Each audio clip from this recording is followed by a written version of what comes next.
नमस्कार दोस्तों, स्वागत है एक बार फिर से इस वीडियो में।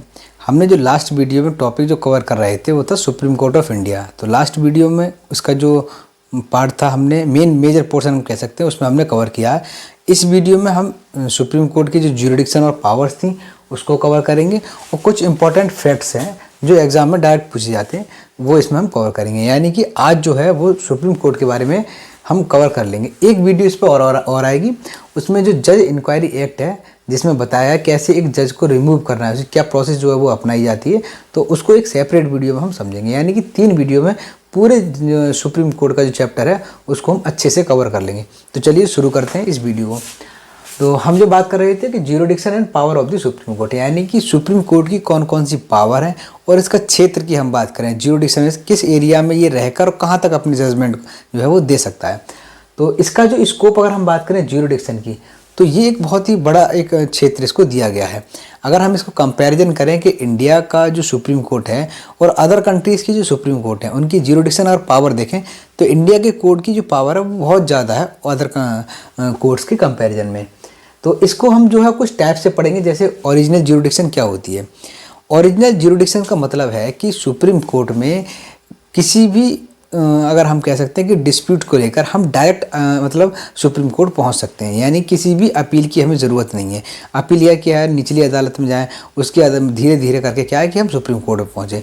तो ओरिजिनल ज्यूरिडिक्शन का मतलब है कि जहां डायरेक्ट जो है वो जिसकी हियरिंग सुप्रीम कोर्ट में सुनवाई की जाती हो, ठीक है, हियरिंग की जाती हो। अब ऐसे कौन कौन से मामले हैं जिनमें ना किसी अपील के डायरेक्ट जो हम कोर्ट पहुँच सकते हैं, तो ये है कि यदि कोई भी डिस्प्यूट अराइज होता है सेंटर या वन और मोर स्टेट्स, यानी एक या एक से ज़्यादा राज्य एक तरफ और उसके दूसरी तरफ बात करें तो स्टेट, अगर ऐसा कोई भी डिस्प्यूट है तो सीधे तौर पे क्या है कि सुप्रीम कोर्ट में हम जा सकते हैं। हम क्या पार्टीज आती हैं, centre and any state on one hand, more and other state on the other hand, यानी कि एक तरफ सेंटर और कुछ राज्य, दूसरी तरफ अदर स्टेट्स हैं। यानी कि अगर हम बात करें सेंटर और कुछ 1-2 राज्य अगर सेंटर के साथ में हैं और अगर दूसरी साइड देखें तो यहाँ 2 से 3 स्टेट्स हैं, तो ऐसे अगर किसी भी टॉपिक को लेकर डिस्प्यूट है तो वो भी डायरेक्ट जो है वो सुप्रीम कोर्ट पहुँच सकते हैं। बिटवीन 2 एंड मोर स्टेट्स, यानी कि 2 या 2 से ज़्यादा राज्यों की, यानी कि जहाँ सेंटर का कोई रोल नहीं है लेकिन एक स्टेट्स के बीच में अगर कोई भी डिस्प्यूट है तब भी उसको एक पावर होती है कि वो डायरेक्ट जो है वो सुप्रीम कोर्ट पहुंच सकते हैं। तो ये एक ओरिजिनल ज्यूरिडिक्शन सुप्रीम कोर्ट की कहलाई जाती है। अब इसी में आता है कि एक्सक्लूसिव पावर क्या होती है। एक्सक्लूसिव पावर का मतलब होता है कि dispute must involve a question of fact या लॉ, यानी कि ऐसा कोई एक विवाद जो कि किसी भी फैक्ट या किसी भी लॉ पर जो है वो बेस्ड हो, तो उसमें क्या है केवल और केवल सुप्रीम कोर्ट को पावर दी गई है कि वो ऐसे फैक्ट या डिस्प्यूटेड जो फैक्ट है उस पर वो हियरिंग करेगा। यानी कि किसी भी अदर कोर्ट को ये पावर नहीं है।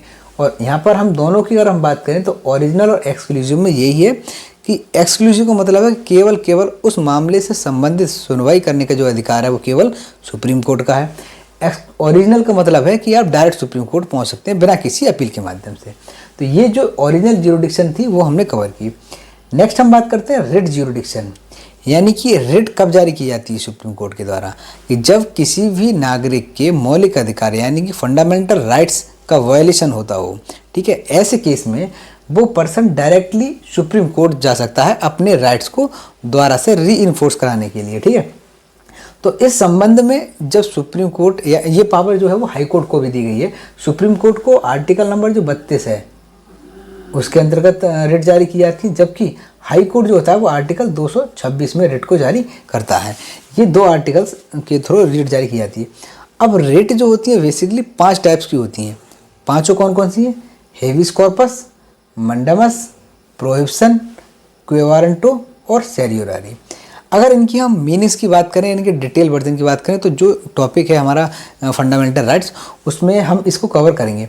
लेकिन मैं एक बेसिकली अगर बात कहूँ तो एक थोड़ा सा आइडिया देता हूँ कि हेविस कॉर्पस का मतलब होता है कि टू हैव दी बॉडी, यानी कि कोई भी पर्सन किसी भी अथॉरिटी के द्वारा डिटेन किया गया है तो कोर्ट उसे कहते हैं कि इस पर्सन को हमारे सामने लेकर आओ और हम देखेंगे कि उसका जो डिटेंशन है, उसको जो कैद करा है वो क्या लीगल है या नहीं है, ठीक है, उस संबंध में जारी की जाती है। मंडामस का मतलब होता है बी कमांड, ये कमांड दी जाती है, ज़्यादातर किसे दी जाती है? हायर जो कोर्ट्स होती हैं वो लोअर कोर्ट्स को कमांड करती हैं। प्रोहिबिशन का मतलब होता है टू स्टॉप, मतलब किसी भी चीज़ को रोकना। यानी कि अगर हम बात करें प्रोहिबिशन की, तो जो हायर कोर्ट्स होती हैं वो लोअर कोर्ट से कहती हैं कि आप अपने जो एक सीमा दी गई है, एक दायरा है, उस दायरे में रहकर ही अपना वर्क करें, ठीक है। ये उस समय पर इशू की जाती है। वो हाई कोर्ट्स जो है वो हाई कोर्ट नहीं, हायर कोर्ट जो होती हैं वो लोअर कोर्ट्स को इशू करती हैं कि जो कोई भी जो केस वगैरह है उसको ट्रांसफ़र करने के लिए, ठीक है। क्वे वारंटो का मतलब होता है वॉइ विच वारंट, यानी कि कोई भी अगर पर्सन किसी भी ऑफिस पर है तो उसकी लीगलिटी जानने के लिए इसे इशू किया जाता है क्वे वारंटो को। तो ये जो है वो हमारे सुप्रीम कोर्ट का एक रिट ज्यूरिडिक्शन है। अपील ज्यूरिडिक्शन की बात करें कि अपील ज्यूरिडिक्शन, देखो अपील से समझ में आ रहा है कि ये किसी न किसी भी जो लोअर कोर्ट्स हैं उनके जजमेंट्स या उनके ऑर्डर के अगेंस्ट अपील की जाती है। तो अपील के संबंध में सुप्रीम कोर्ट की पावर है वो अलग अलग बांटी गई है। जैसे सिविल मैटर्स में आर्टिकल 133 यानी कि 133 जो है वो बताता है कि यदि कोई भी सिविल मैटर्स है उसमें अपील कैसे की जाएगी। सिविल मैटर्स की बात करें तो हम जिनमें बेसिकली हम कहते हैं कि कॉस्ट एंड डैमेज के लिए कुछ मॉनिटरी वैल्यू दी जाती है, वो सिविल मैटर्स में आती है। वहीं क्रिमिनल मैटर्स जो है वो आर्टिकल 134 बताता है क्रिमिनल मैटर्स की, यानी कि ऐसे ऑफेंसेस जिसमें पनिशमेंट का प्रोविज़न किया गया है वो बेसिकली किसके अंडर आते हैं, क्रिमिनल मैटर्स में। अगर इन दोनों की डिटेल में अगर आपको पढ़ना है तो CRPC वगैरह है, उसमें आप CR जो कि अब बदल गई है BNSS हो गई है, उसमें आप पढ़ सकते हैं, ठीक है। लेकिन यहाँ पॉलिटी के पॉइंट से इतना ही हमारे लिए एनफ है कि आर्टिकल 133 जो है वो सिविल मैटर्स के बारे में बताता है, जबकि 134 जो है वो क्रिमिनल मैटर्स के बारे में बात करता है। ये हमेशा जो अपील जो होता है वो कब के जो लोअर कोर्ट्स होते हैं उनके अगेंस्ट जो है वो इसका यूज़ किया जाता है, ठीक है। तो ये तो 3 टाइप्स हो गए। अब अगर हम बात करें चौथे टाइप्स की कि एडवाइजरी ज्यूरिडिक्शन, यानी कि एडवाइजरी का मतलब है जहाँ सलाह ली जाती है, और किसकी, सुप्रीम कोर्ट की। अब बेसिकली लेता कौन है, ये जो है वो हमारे प्रेसिडेंट जो है, प्रेसिडेंट को एक पावर दी गई है कि जब कभी भी उन्हें किसी भी लॉ पर या कोई भी ट्रीटी एग्रीमेंट जो हमारे कॉन्स्टिट्यूशन से पहले हुई है, यानी जब हमारा संविधान लागू हुआ उसके पहले से यदि कोई भी ट्रीटी या एग्रीमेंट किया गया और उस संबंध में उसे एडवाइस लेनी है तो किससे लेगा, सुप्रीम कोर्ट से, ठीक है। तो आर्टिकल 143 एग्जाम में डायरेक्ट पूछा जाता है कि एडवाइजरी ज्यूरिडिक्शन है या प्रेसिडेंट जो सलाह लेते हैं किससे, सुप्रीम कोर्ट से, किस आर्टिकल के तहत, तो आर्टिकल 143 के तहत।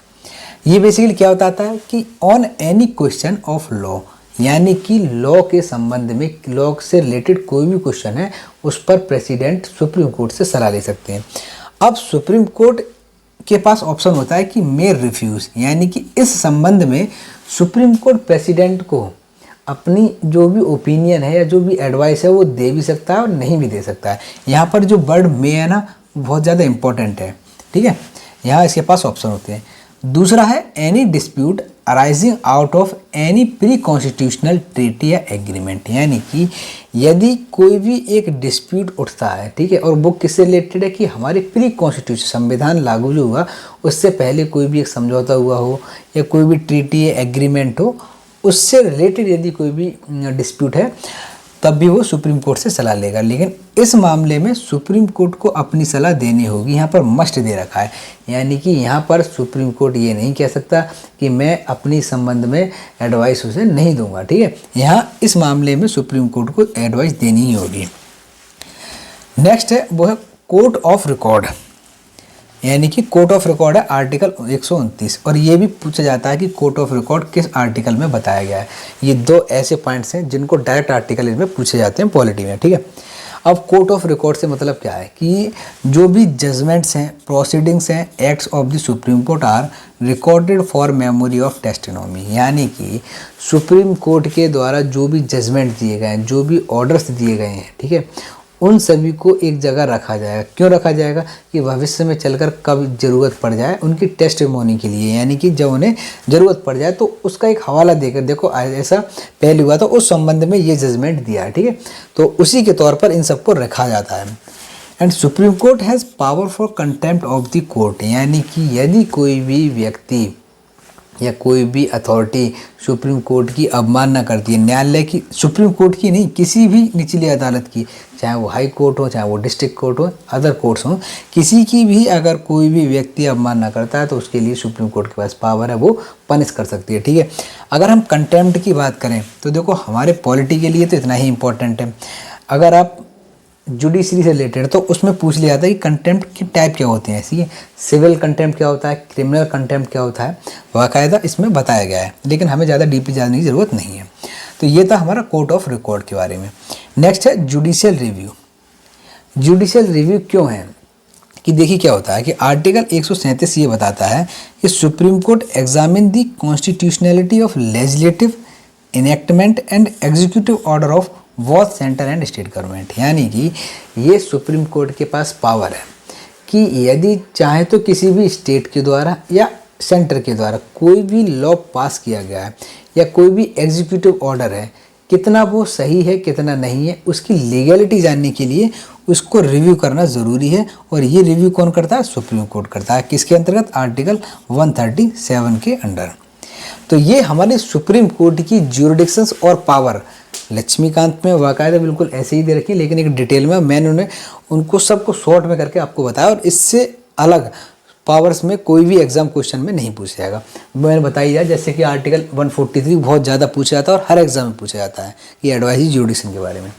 ना हम बात करते हैं कुछ फैक्ट्स हैं जो कि सुप्रीम कोर्ट के बारे में, वो है कि बेसिक स्ट्रक्चर। अगर हम बात करें कि जो बेसिक स्ट्रक्चर देखते हैं कि हम वो निकल कर आया था, तो किस केस में निकल कर आया था ये? तो केशवानंद जो भारतीय केस था 1973 का, उसमें ये बेसिक स्ट्रक्चर जो है वो निकल कर आई थी, ये थ्योरी। ठीक है, अब बेसिकली इस केस में पूरा डिटेल में तो नहीं बताया गया था कि क्या चीज़ हमारे कॉन्स्टिट्यूशन की बेसिक स्ट्रक्चर का पार्ट है, लेकिन समय समय पर सुप्रीम कोर्ट जो अपने जजमेंट में बताता रहता है कि ये चीज़ जो है वो हमारे बेसिक स्ट्रक्चर का पार्ट है।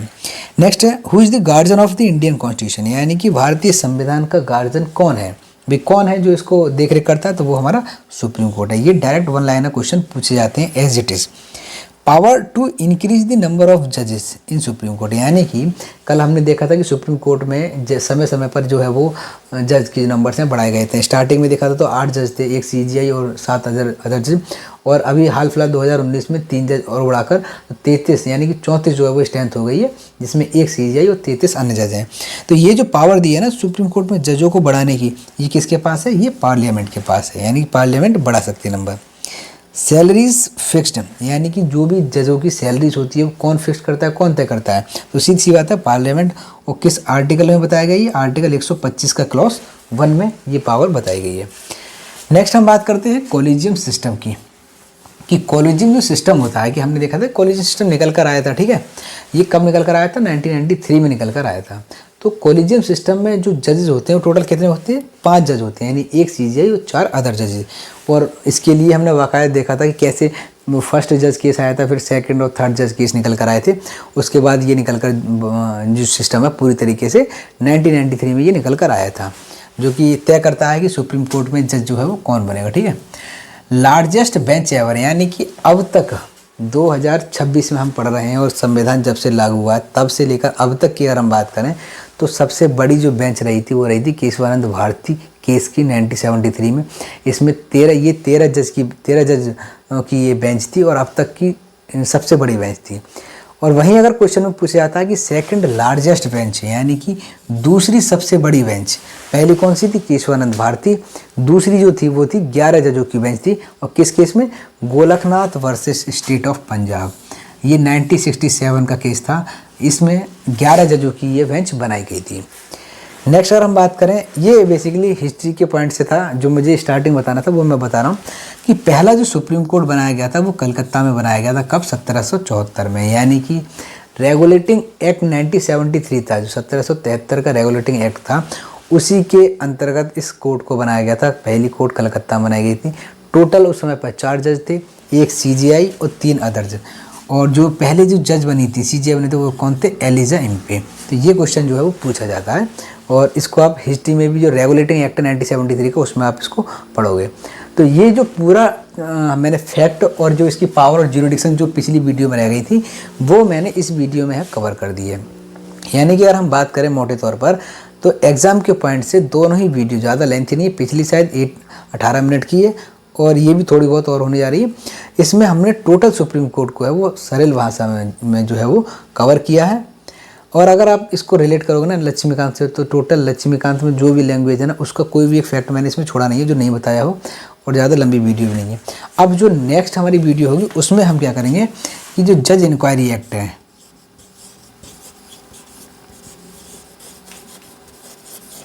जज इंक्वायरी एक्ट, इस जज इंक्वायरी एक्ट को जो वैसे तो एग्ज़ाम में इसके बारे में कभी पूछा नहीं गया है, ये बेसिकली यूपीएससी या यूपीपीसीएस के मेंस की बात है जज इंक्वायरी एक्ट के बारे में पूछें, लेकिन हम अपनी नॉलेज के पॉइंट से इस सुप्रीम कोर्ट में कैसे सुप्रीम कोर्ट के जज हैं उनको हटाने की क्या प्रोसेस है वो इसमें बताई गई है जज इंक्वायरी एक्ट में। इसको हम सेपरेट वीडियो में कवर करेंगे, ज़्यादा 4 या 5 मिनट में ये टॉपिक है वो कवर हो जाएगा।